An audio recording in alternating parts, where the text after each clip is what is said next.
It's a mystery that has haunted a community for decades.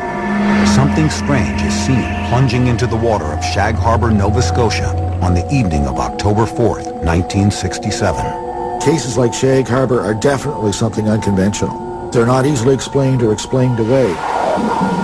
Something was there in the sky and it was lit up and the lights was on and it came down. There are dozens of eyewitnesses, but few explanations. A lot of people saw something go into the water, and no one has ever given a cause or name to it. Local fishermen, the Coast Guard, and Navy divers search, but are unable to find any evidence of a crash. We couldn't believe that there was nothing. There was no debris, there was not so much as a tin can. It was something that had never happened before. They didn't know what to think. The town is left in a state of uncertainty, and with no official explanation from the Canadian authorities, rumors of a government cover-up begin to emerge. I guess there was a considerable amount of secrecy about the whole mission because they didn't reveal anything to us. I think everybody that night had a feeling that they were keeping something from us, but we didn't know what it was. But an investigation 25 years later produces declassified government documents and some startling revelations. What bothers me about it is that we're being treated like children and we're not supposed to know this. It's one of those cases that defines UFO reality. In the next hour, eyewitnesses, UFO researchers, and recently uncovered government documents will shed new light on the most comprehensive and mysterious UFO case in Canada's history.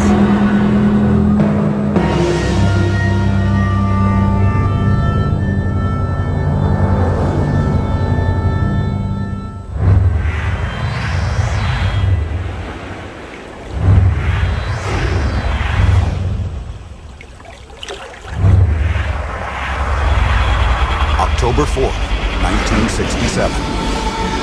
Something unusual is happening in the skies over the Canadian province of Nova Scotia. During the waning hours of the evening, dozens of people are confounded by a series of inexplicable lights in the sky. It's a date that will later become known as the Night of the UFOs. It was a clear night, the stars were out. It was a cold night. There was a light wind. A beautiful night. Starlight. The night of October the 4th, 67, stuck with me for several reasons, and perhaps primary is the principle the seeing is believing. At 10 p.m. in the town of Dartmouth, 12-year-old Chris Stiles is getting ready for bed and takes one last look out his bedroom window. He is dumbfounded at what he sees. I saw a strange orange light that was moving along the shoreline, and it was like nothing I'd ever seen. It was dim and hard to discern any detail. So I quickly grabbed my jacket, ran out the front door, and went down to the waterfront to get a better look. A quick sprint past the warehouses brings Stiles face to face with the mysterious apparition. When I got to the waterfront, what I saw was a strange orange sphere, perhaps 60 feet through. And it was the color of an iron poker when it first glows in a fireplace if you let it get hot long enough. It was hovering, following the shoreline, perhaps 10 feet over the water. It made no sound. I was quite fearful, and after a time ran from the scene. The object drifts across the harbor as Stiles flees the area. But the initial shock leaves an indelible impression. I knew in my life, at 12 for the first time, what real fear was. Stiles' encounter with the UFO is only the prelude to a flurry of sightings that explode throughout Nova Scotia that night. 1 hour later, the small fishing village of Shag Harbor on the southern tip of the peninsula begins to erupt with similar sightings. 18-year-old fisherman Rory Wickens is driving home with 3 friends when something odd in the sky catches his attention. We was on our way to Woods Harbor, and through Shag Harbor, just past the post office, we happened to look out through the window and we see a light, and there was 2 on, then 3 on, then there was 4 on. It seemed to be flying along like just level. A yellowish orangish color, I guess the color of the lights was. Racing west along Highway 3, Wickens attempts to keep the strange lights in view. But the noiseless objects begin descending at a 45-degree angle and drop below the tree line. Seemed to be going along with us, and then when we got to the bottom of the hill, we lost sight of it.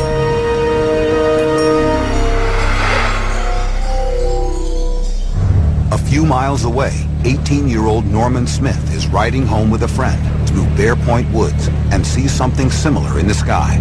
We were chasing the girls, and we were coming on our way home, and when we first noticed the lights in the sky. The sight of the strange illuminated shapes is enough to make them pull over and watch. We stopped alongside the road. I got out, was looking at the lights. It was stopped in midair. There was 5 lights. The lowest light to the ground was like if you were looking at a full moon, and then the next one just kept getting smaller, the next one smaller. There was no sound. You couldn't hear anything. Smith gazes at the lights for a few moments as curiosity grows into unsettling concern. I know I was frightened because I didn't know what it was. Never seen lights like that before in my life.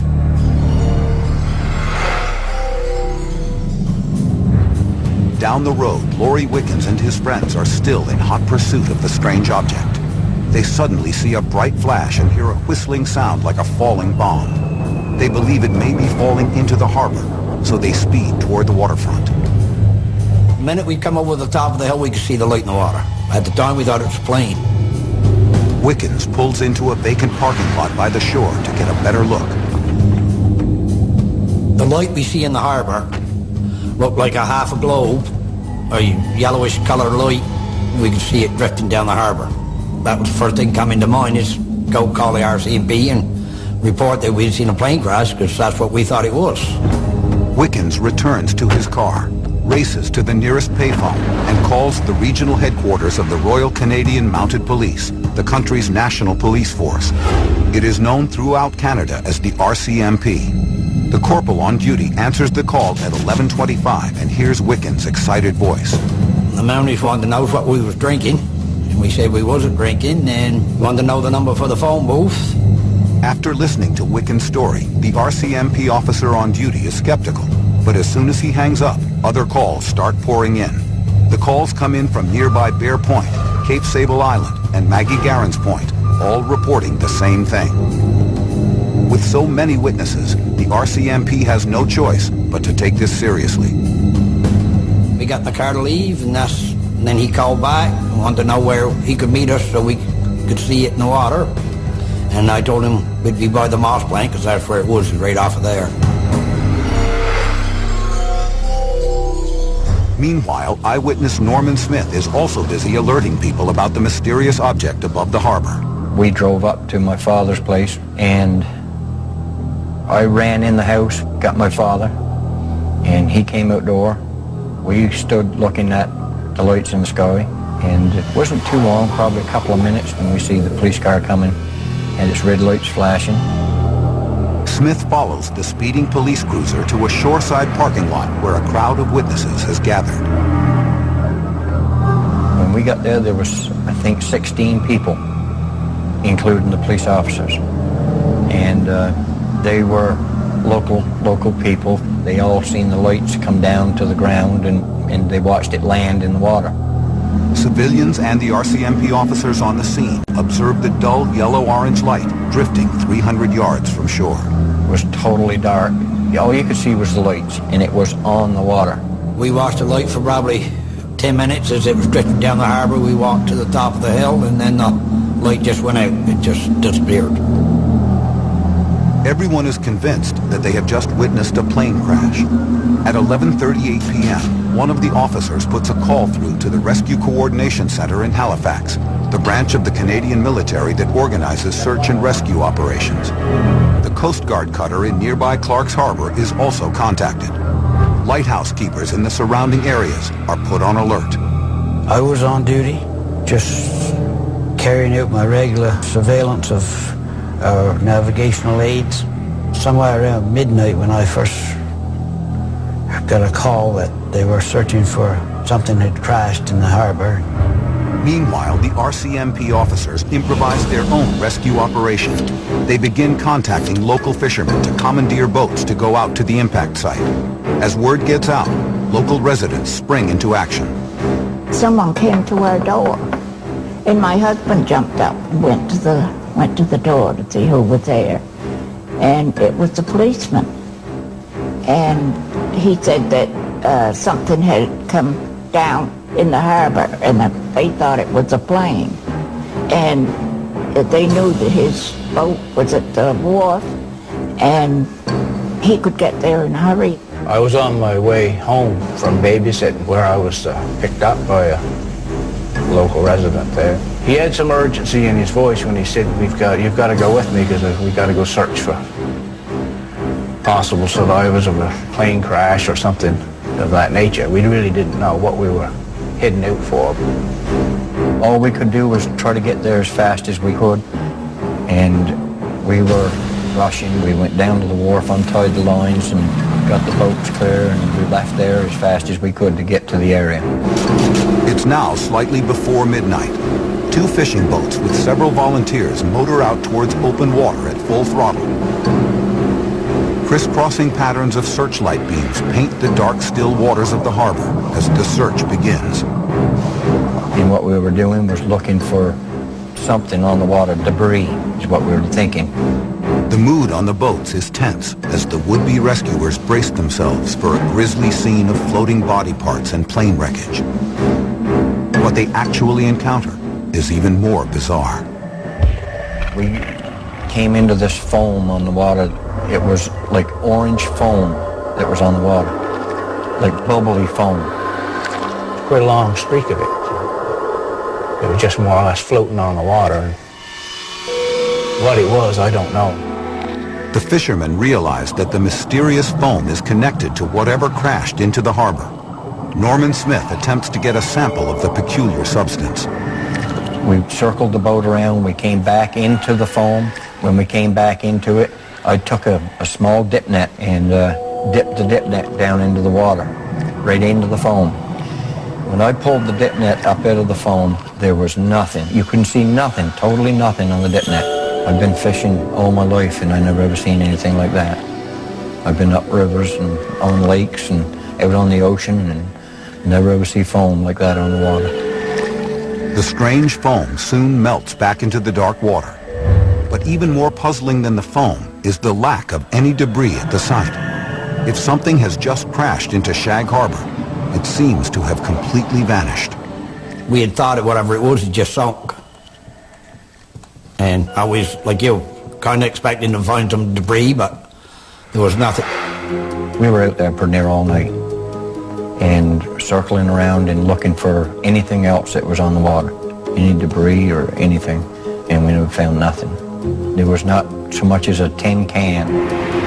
The confusion among the fishermen in Shag Harbor is shared by the individuals back at the Rescue Coordination Center in Halifax. The RCC checks with the Air Traffic Control Center in Moncton, New Brunswick, and the NORAD Control Center in North Bay, Ontario, to determine whether any civilian, commercial, or military aircraft is missing. The reports of an aircraft crashing into Shag Harbor do not mesh with the data they get back. They realize that this is not a downed aircraft. None are missing. They're looking for something unconventional. They're starting to realize that perhaps this is some unknown object from space. The residents are certain that something fell into the dark waters of Shag Harbor, but no one seems to know what it is.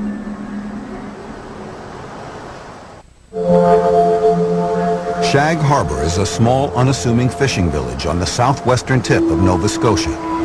It's so inconspicuous that it does not appear on some maps.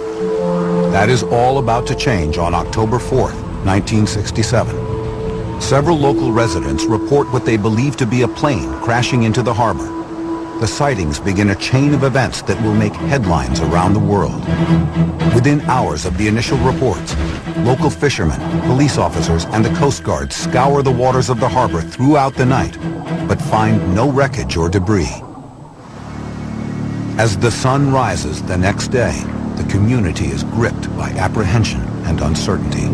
I think everybody that night had a feeling that they were keeping something from us. Word quickly circulates that no debris has been found. With no information coming from the authorities, speculation spreads like wildfire. It was the talk of the community, you know, and it was a UFO, and of course, like everybody else, we wondered, I guess, what it could be. People became fearful. They were wondering, would there be more? Would they tangle in our nest? Would it crash in our house? What's going on here? And they just weren't getting answers. Finally, the Rescue Coordination Center issues a statement that rules out the possibility of a plane crash. At 10:20 a.m. on October 5th, the center sends a telex stamped priority to the Canadian Forces headquarters in Ottawa. The message outlines the sightings by the Shag Harbor residents and the RCMP officers. It refers to the thing in Shag Harbor as a dark object. More important, it labels the object in question as a UFO. It's unique also in that, again, the term UFO was first used by the authorities who were searching and not by the eyewitnesses. By the evening of October 5th, the Shag Harbor incident has become a military matter. After reviewing the telex from the Rescue Coordination Center, Squadron Leader William Bain sends an urgent message to the Canadian Maritime Command, Canada's naval headquarters for the Atlantic coast. It advises an immediate underwater search of the area. If the mysterious dark object left nothing floating in the sea, perhaps the dive teams can find something below the surface. Maritime Command responds by dispatching a team of divers from the Navy's Fleet Diving Unit in Halifax. They arrive on October 6th and begin diving off the deck of Coast Guard Cutter 101. You get all kinds of rumors in a small village like this, and then when the Navy shows up with divers and stuff, where you know that they must have taken it seriously because so many people saw the event in the sky. The divers section off an area of the harbor roughly 1/2 mile long by 1.5 miles wide. Well, they'd go over the side and start doing square searches. They'll pick an area and normally stake it off with a buoy on the bottom. The visibility in the waters of Nova Scotia, it's so full of plankton and so on, is usually quite limited, maybe 20 feet at the most. It was a low-tech search, simply with handheld flashlights under the water. They wouldn't let us anywhere near that area. We was out there in the boat all right, but we had to stay back away from where they were diving. As the divers are scouring the depths of the harbor, the tiny fishing village is thrust into the media spotlight. On October 7th, a camera crew from the Canadian Broadcasting Corporation arrives and films the divers in action. This is actual footage from their news coverage. Canada's major newspapers have also gotten wind of the strange happenings. Among the first to jump on the breaking story is journalist Ray McLeod of Halifax's Chronicle Herald newspaper. I was one of the night reporters on duty at the Chronicle Herald when the assignment editor just called me over and said there's a report of something going down in the harbor. A lot of people had seen it. Our CMP reported they'd seen it, and the newspaper wanted to find out what had crashed. But when McLeod attempts to find out what went into the harbor, no one has any answers. I started following up on what we got from RCMP and what we got from Search and Rescue, and that was they had no idea what had gone down. They had nothing missing. They had seen nothing drop off the radar screen anywhere in the area, and they were basically puzzled. The lack of information surrounding the incident raises McLeod's curiosity and inspires him to launch his own investigation. Anytime you don't know, it teases your imagination. You have to wonder why they don't know. When the armed forces and everyone was saying, we have no idea, we can't find anything, that's when I used one of my sources in the armed forces to get a number of someone in Ottawa.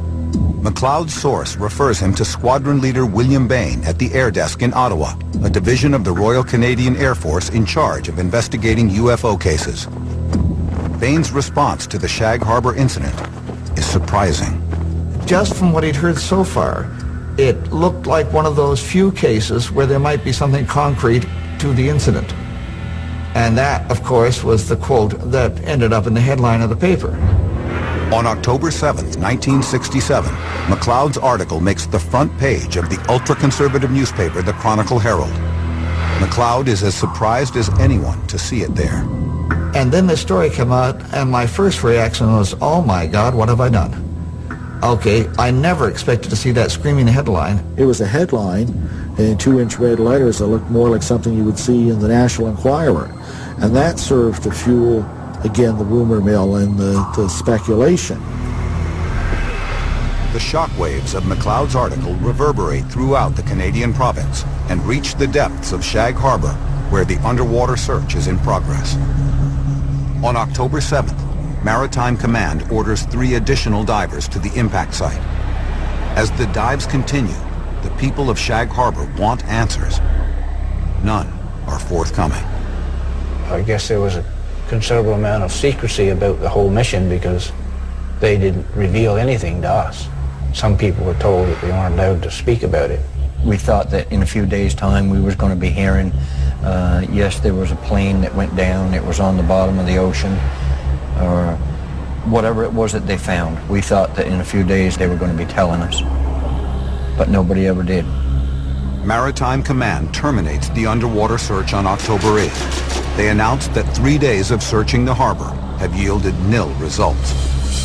5 days after the sightings, the residents of Shag Harbor are no closer to understanding what crashed into the water the night of October 4th. But the end of the underwater search is just the beginning of a UFO case that is about to become even more perplexing.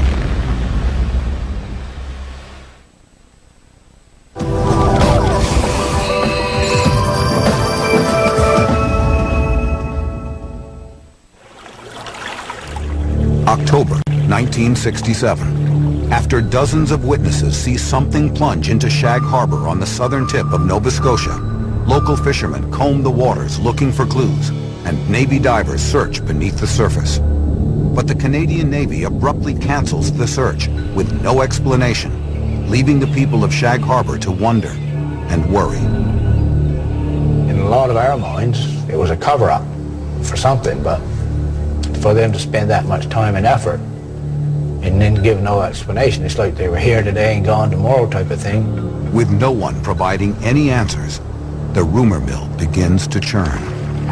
There was even a rumor at the time that they had found something. We thought that there was times that they were bringing things up off of the bottom of the ocean. The guy that had the divers in the area, he did admit that they did bring something up. Wrapped underwater, it was wrapped underwater. But I guess that was kept for secret. Speculation was rampant, but speculation is always rampant when you don't give someone an explanation. During the 1960s, speculation about UFOs and other unexplained events often turns to the Cold War. The nuclear standoff between the United States and the Soviet Union is at its height. The two superpowers are constantly seeking to trump each other by harnessing the latest military technology. Top-secret exercises are common in the North Atlantic. The heated atmosphere produces anxieties that intensify concerns about the incident. It was always in people's minds, and of course, this is just a few years after the Cuban Missile Crisis and other things, so, this added fuel to the fire. And then, of course, people start coming up with theories. Maybe it was a secret American device of some sort, a plane, a satellite that went into the water. Or was it a Russian object? Night reporter Ray McLeod helps break the news about Shag Harbor by writing a front-page article in Halifax's Chronicle-Herald newspaper. As McLeod prepares to follow up on the story, he receives some startling and discouraging news. There was a note on my typewriter to see the managing editor. And I was told, don't follow up this story. We think this story should be handled by someone on Dayside because a lot of the contacts are easier to get in the day and we want to follow this up thoroughly. So we've given the story to David Bentley. You're off the story. McLeod asserts that Bentley confers with scientists and academics to downplay the UFO angle. He pursued talking to people who basically poo-pooed the story and told everybody there's nothing to it, it was all right. Among Bentley's chief sources is one of Canada's most outspoken UFO debunkers, an astronomer named Father Burt Gaffney. The late Father Michael Burt Gaffney was a Jesuit priest. He was an astronomer. He was a UFO skeptic. He took a very dim view of what the UFO phenomena possibly could be. And in statements to the press, he would downplay that interest. In a public lecture a few weeks after the Shag Harbor sightings, Burt Gaffney tries to alleviate any lingering concerns about what happened that night by arguing that 94% of all UFO sightings can be explained by meteorites, simple mirages, and other natural phenomena.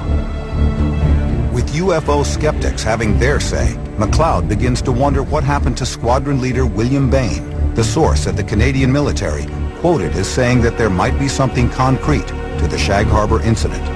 I asked Bentley why he wasn't following up on Squadron Leader Bain. And Bentley told me that he was told the man didn't exist and there was no such office in Ottawa, and to leave that angle in the story alone. Is the Chronicle Herald bowing to pressure from the Canadian government? McLeod ultimately realizes that the side of the story he began to pursue would never make it into the newspapers. I feel badly in some ways that I couldn't have used my talent and my contacts and my belief that the people have a right to know to keep plugging away until we found out what was going on. A journalist feels empty when they have to do that, but then again, sometimes you have to do that. Soon, news of Canada's Shag Harbor sightings travels across the border and reaches renowned physicist Dr. Edward Condon and his team at the University of Colorado.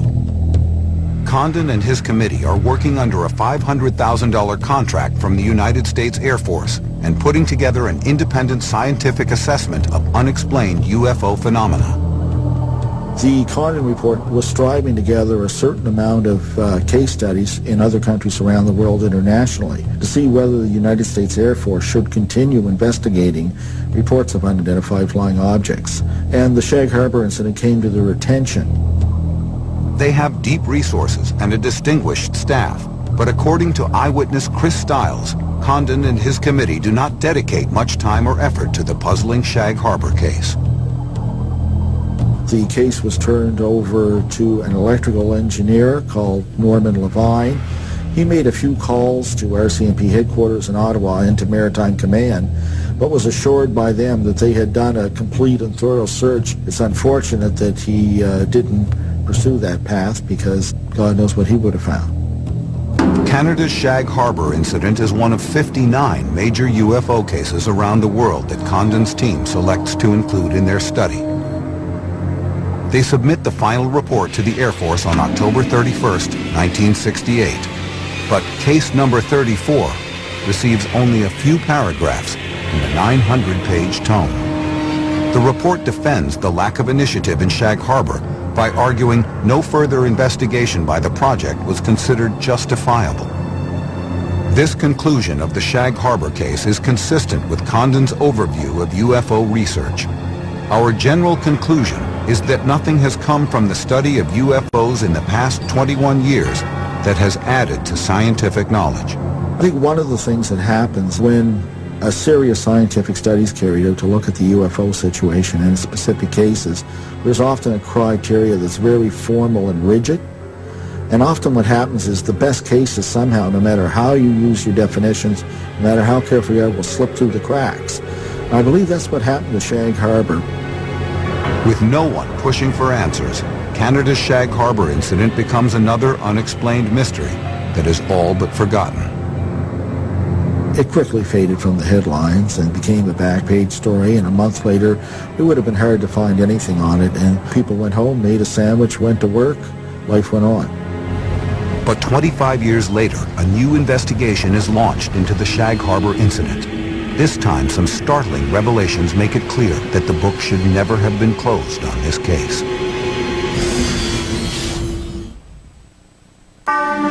In October of 1967, over a dozen witnesses see a UFO plunge into Shag Harbor, Canada. 25 years later, unanswered questions remain. That's where it all took place, right out there. We knew that something came down out of the air and something landed in the water. But what it was, we didn't know.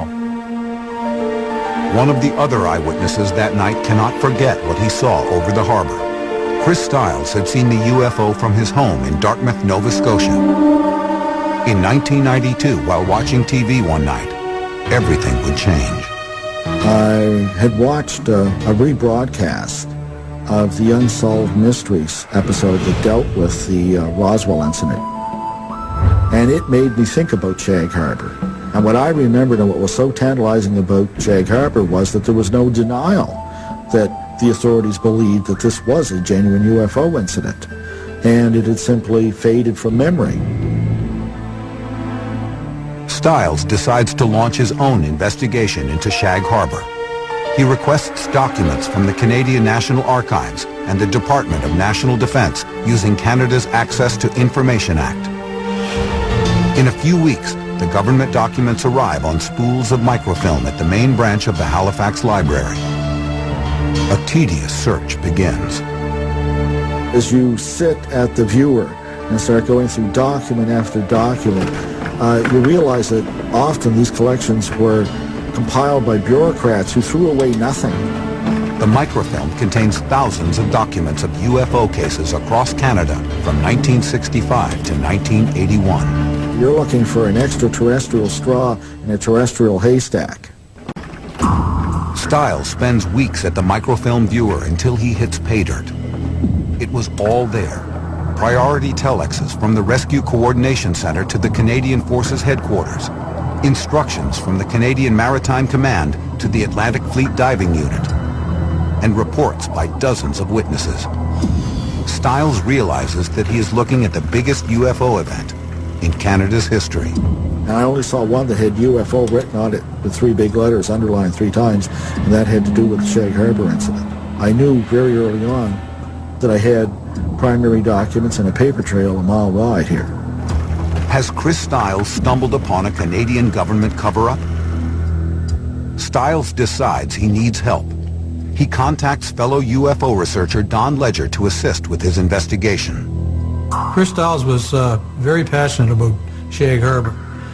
He'd been at it for about a year to a year and a half at that point, researching it, digging out the documents and so on. And he was infectious, eventually dragged me into it as well. A careful examination of these declassified documents paints a vivid timeline of the events and helps bring the night of October 4th, 1967 back to life. I was very impressed with the paper trail for the Shag Harbor incident. It just pretty much laid out the whole thing. For Stiles, the documents also suggest that the Canadian military knew more than they were telling. I think what surprised me most was how comfortable these military people seemed with the possibility that they might actually be looking for an object of extraterrestrial origin. In a sense, it was kind of an acknowledgement of UFO reality. Stiles uncovers documents that demonstrate that the sightings of October 4th were not confined to Shag Harbor alone. Reports came in from witnesses from all over Nova Scotia that night. He then comes across eyewitness testimony from an unexpected but extremely reliable source, experienced airline pilots. At 7:15 p.m. on October 4th, 1967, 2 pilots on Air Canada Flight 305 are flying at an altitude of 12,000 feet over southeastern Quebec. Captain Pierre Charbonneau and First Officer Robert Ralph glance out of the left cockpit window and see something astounding. What they saw that night was a large, round, colored object in the sky that looked like, to them, like a kite with a tail on it. It was off their left wing and just slightly above their altitude. The experienced pilots are at a loss. They observe the strange shape for several minutes when suddenly they see a series of explosions. According to their testimony, they begin to take evasive action when the UFO disappears into a wisp of clouds.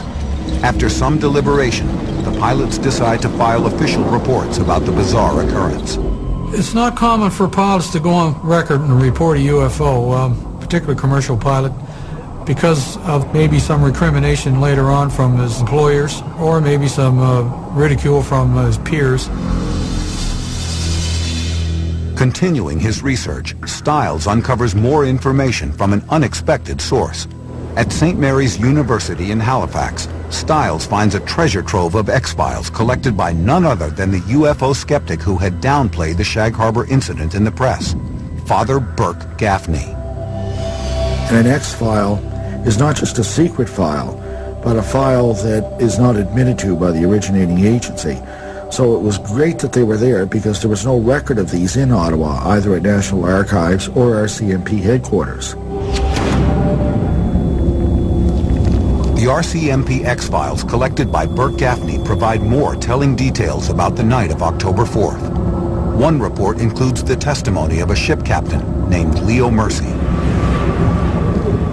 He's the captain of a fishing dragger that has 18 men. It's off the coast of Sambor, Nova Scotia. And it's got 4 UFOs in the distance in a box pattern. And he looked at them, and then he went and he checked them. He found them on radar. But Mercy's report contains something even more puzzling. A reference to another underwater search near Shelburne, 31 miles northeast of Shag Harbor. His statement in this X-File, he says, perhaps it's like the thing they're looking for down off Shelburne or off Shag Harbor. So this would seem that there was indeed a second simultaneous search effort. Did the UFO somehow travel away from Shag Harbor after it crashed? As it happens, the town of Shelburne is also home to a former Canadian military base. Is it somehow connected to the secrecy surrounding the Shag Harbor sightings? In fact, during the 1960s, the Shelburne facility was officially called an Oceanographic Institute, but its real identity was shrouded in Cold War intrigue. In its heyday, it served as a top-secret listening post to track Soviet submarine movements in the North Atlantic Ocean for the U.S. Navy. A Soviet submarine would come out in the Atlantic from Russia and go on its tour. They would pick up the engine noises and the hull sounds made by the submarine passing through the water on the microphones. This would be fed into a computer so they could get a match later on for if the same submarine came up.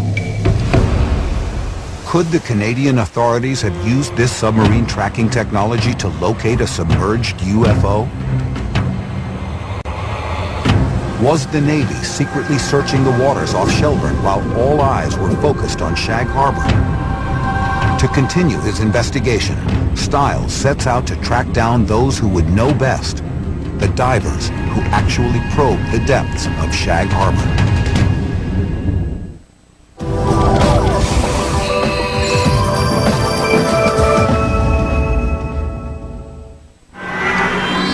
On October 4th, 1967, Chris Stiles was one of many witnesses who saw something strange in the skies over Nova Scotia.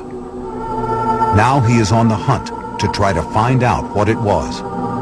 He has uncovered declassified government documents indicating that the Canadian military was involved in an intense search for a UFO that apparently crashed into Shag Harbor. The Canadian authorities assert that nothing was found, but Stiles begins to suspect that the divers may hold the key to the mystery.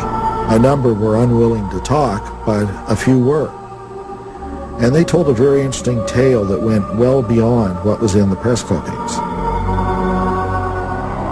April 9th, 1993. One of the divers agrees to an interview with Stiles, but demands that his identity be kept anonymous.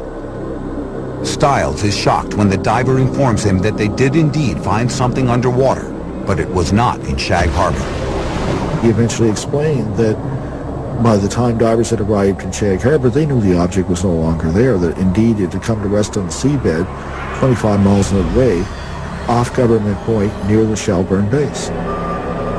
Had the UFO eluded the search efforts at Shag Harbor by traveling underwater under its own power up the coast of Nova Scotia? If true, this would mean that the Canadian military conducted a secret search at Shelburne that was then concealed from the public. The diver's new revelation is confounding to Stiles. I found the Shelburne story very troubling. You know, there were a lot of things that were certain. We had government documents, but now there was a black box element to the case. And at first I was very wary of it, very dubious of the claim. Now Chris Stiles is wondering if the naval search at Shag Harbor was just an elaborate decoy for the real search the diver is now telling him about. When pressed for details, the diver's story becomes even more incredible. When the divers were dispatched to the Shelburne location, they dove over the object and found that indeed there was, in fact, even a second object there which they described as lending assistance to the first. I didn't know what to make of this. This was well beyond events in the Shag Harbor incident. The diver informed Stiles that a flotilla of U.S. Navy and Canadian ships actually anchored over the two objects at Shelburne and monitored their activities. And as he said, when he dove, him and a partner, they were shocked to find there was still activity going on, and they indeed saw beings. They were on the bottom, and they watched what they thought was creatures from one object giving aid to the other object.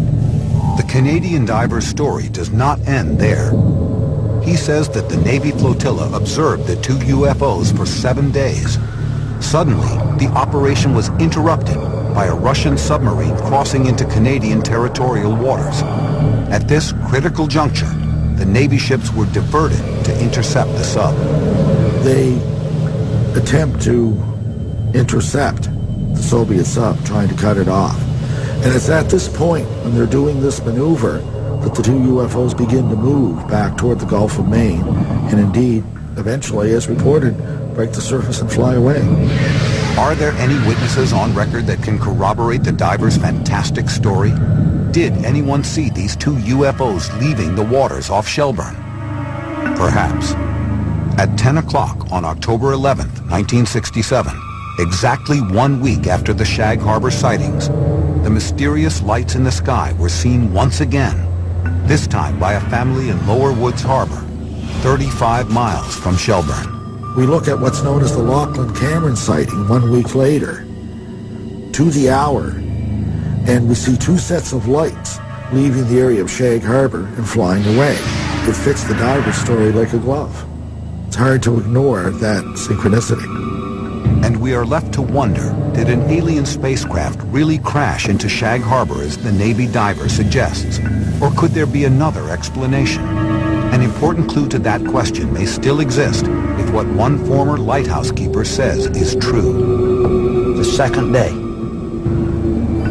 I did find a cylinder. I knew it was something different, something I had never seen before. It was a cylinder type shape, 30 inches, 30 to 40 inches long maybe, 15, 18 inches in diameter. Had been partially burned, wires protruding, terrible odor. After finding the cylinder on the rocky shore of Bon Portage Island, Banks says he notified the Canadian Department of Transportation. They informed him to carefully pack the object and deliver it to an American naval officer at Prospect Point Wharf.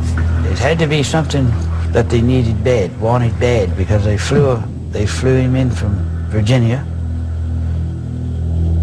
Or that's just what he told me. But what was inside the cylinder that was so urgent and so secret? I was working for the federal government at the time, and I don't really feel comfortable answering it. It's an ongoing mystery that continues to invite speculation. For some, the evidence points to the secret military experiments of the Cold War.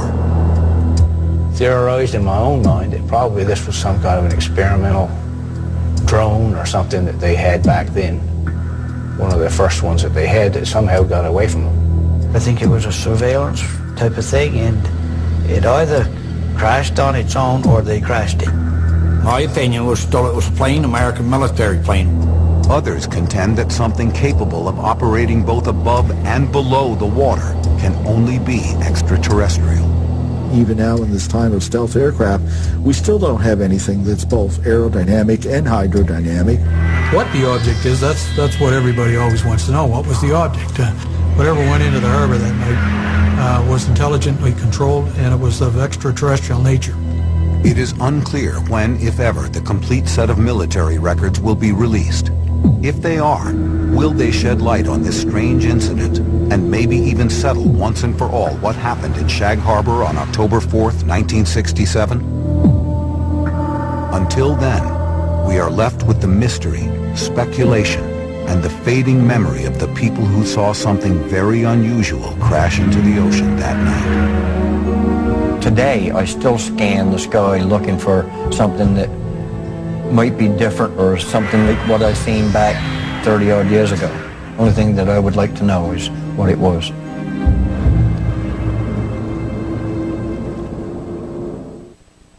A railroad car ferry, big like a football field, and all steel sinks. Nobody can figure out why. There it is. The evidence is right in front of us. Human error or design flaw? Dive and explore the worst car ferry disaster ever. Train wreck in Lake Michigan on Deep Sea Detectives. Tonight at 10 on the History Channel.